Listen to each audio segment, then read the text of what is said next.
Mamta Jain joins Krishi Jagran as Group Editor and Strategic Alliance. India provide assistance worth $3.9 billion to Sri Lanka to overcome economic crisis. UP government to increase farmers' income through solar energy. Farmers in Bihar struggle with shortage of fertilizer, high prices of urea. 200 years and counting, Assam's tea industry continues glory run. Agriculture companies push carbon capture farming, growers and skeptical. India FSSAI releases comprehensive regulatory standard for Basmati Rice, will be enforced from 1st August 2023. India Ministry of Chemicals and Fertilizers ready to support SSP industry, says Dr. Mansukh Mandaviya. Geospatial Hackathon launched to promote innovation and startups in India's geospatial ecosystem. Telangana CM calls for change in India's agriculture model. Jammu and Kashmir government approved project worth 91 crore rupees to revive sericulture. The update of Delhi weather: cold wave returns today, city to witness dense fog next 3 days. Now the news in details.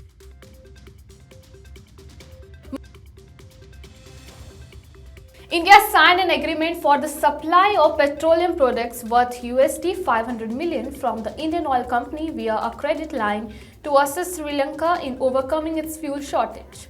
In April 2022, this was increased by $200 million in petroleum products. For the import of essential commodities, India EXIM Bank and the State Bank of India extended export credit facilities worth $1,500 million to Sri Lanka. India also reached a $400 million agreement with Sri Lanka to assist in the preservation of the country's foreign reserves. Sri Lanka has been granted a $1 billion credit line for essential goods, a $500 million credit line for fuel and a $55 million credit line for fertilizers. India has been donating to Sri Lanka as a gesture of goodwill and humanitarian assistance. The Indian government will provide the Sri Lankan Transport Department with a fleet of 500 buses. India's High Commissioner to Sri Lanka, Gopal Bagle, handed over 75 buses to Sri Lanka. The Uttar Pradesh Power Corporation has signed a power purchase agreement with private developers in 6 districts for 7 megawatt solar power generation projects as part of the Kusum Yojana in an effort to boost the income of the state farmers.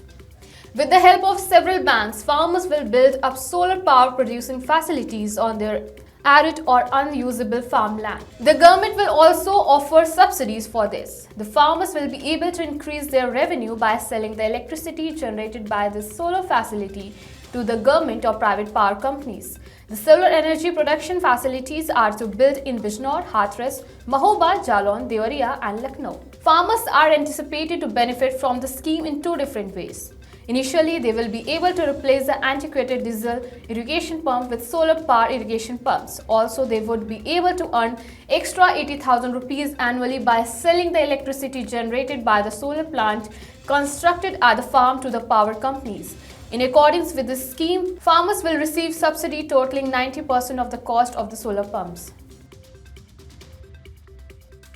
Despite the government claim that the state of Bihar received an adequate supply of fertilizers, farmers in the state continue to confront a urea scarcity. According to the report, Kishore Chaudhary, the Minister of State for Agriculture and Farmers' Welfare, has said Bihar recently received 32% less urea than what the centre has allotted for the Kharif season. According to State Agriculture Secretary N. Sararvarna Kumar, despite a streamlining of the urea supply last month, as per the reports, the state only received roughly 7,105 metric tons of the 10,30,000 metric tons of urea that were allotted for the month of January.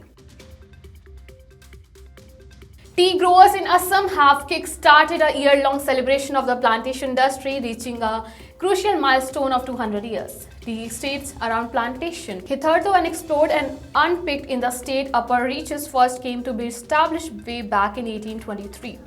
Renowned globally for its richly colored and aromatic tea, Assam tea industry, which is the country's largest, provide livelihoods to millions, with many other directly or indirectly dependent on the plantation. The state is farmed for both orthodox as well as the CTC variety of tea. Agriculture companies are investing millions of dollars to develop farming programs designed to capture more carbon dioxide in field as a possible solution to mitigate climate change.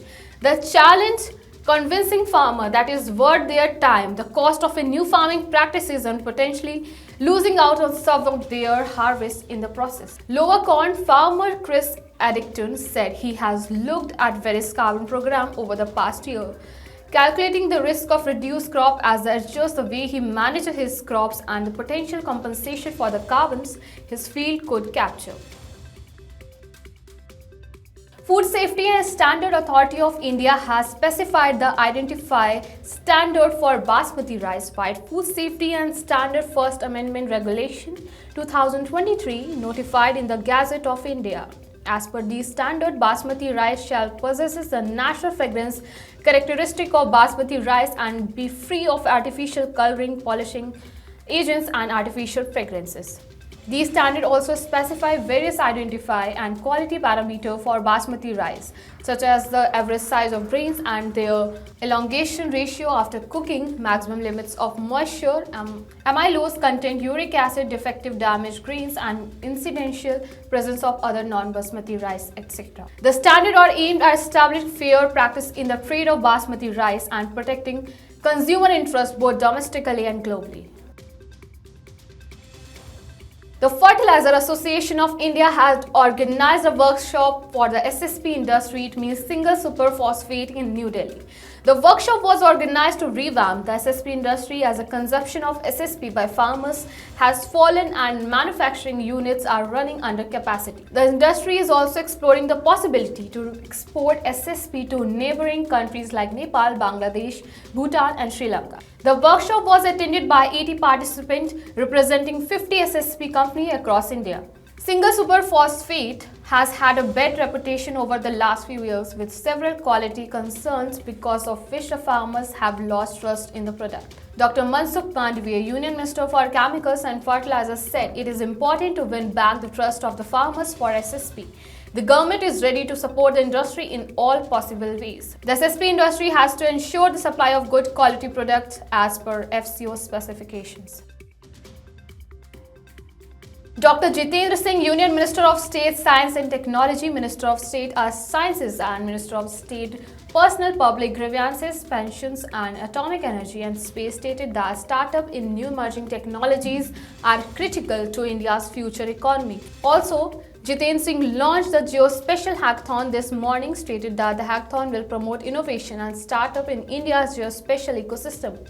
He invited the nation youth to participate in the contribute to development of the country's geospatial economy. According to the minister, half of our population is under 40 years old and very aspirational, and it is clear that the Indian startup economy reached a major milestone when the 100th Indian startup joined the Unicorn Club in 2022.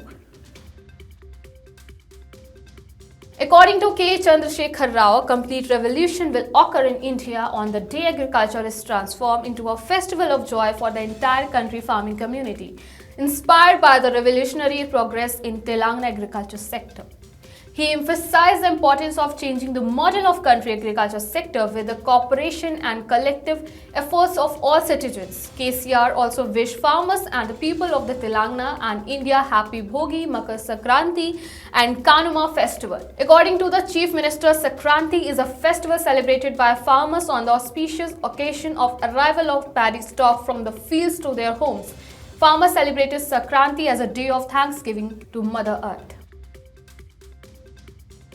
According to a statement from the Department of Information and Public Relations, Jammu Kashmir, the project, which includes end-to-end interventions, will double the number of cocoons produced in Jammu and Kashmir and boost value addition by establishing a cutting-edge automatic reeling facility at Jammu. The only cash crop that guarantees significant returns in a short amount of time in sericulture, giving it a unique position in the rural economy. While highlighting the general outline of the approved project, Atal Dulo, Additional Chief Secretary of the Agriculture Production Department, noted that although the state produced high-quality biovoltaic cocoons, productivity and total cocoon output are low. Similar to how cocoon yields are one half of the national average, the sector output has been declining in recent years. The sector will receive a huge boost from improved seed quality, rearing facilities, and cocoon processing and farm income will increase as a result, he added. One of the 29 projects that were approved by the Jammu and Kashmir government after being suggested by the Uttarakhand level Apex Committee for the Holistic Development of Agriculture and Allied Sector in Uttarakhand and Jammu and Kashmir is technological intervention to strengthen sericulture in Jammu and Kashmir. The India Meteorological Department has predicted a return of cold wave conditions in Delhi for the next 3 days. The minimum temperature is expected to settle down at 3 degrees Celsius in the national capital. The weather forecasting agency stated that it said the dense fog is also very likely in the national capital for the next 5 days. Apart from Delhi, other states including Rajasthan, Punjab, Haryana and Chandigarh are also likely to observe severe cold wave conditions till January 18. Today's temperature in Delhi is 16 degrees Celsius. Day maximum temperature would hover at 70 degrees Celsius, while minimum temperature is predicted to be 7 degrees Celsius. So now here is your agriculture general knowledge quiz question where you can win discounted coupons of FTB Organic. On average, how many glasses of milk does a cow produce each day? Option A 25, option B 50, option C 90, option D 100. So do let us know your answer on this number 8800023204. We will wait for your answers. Till then, stay connected with Krishi Jagran Business. Thank you.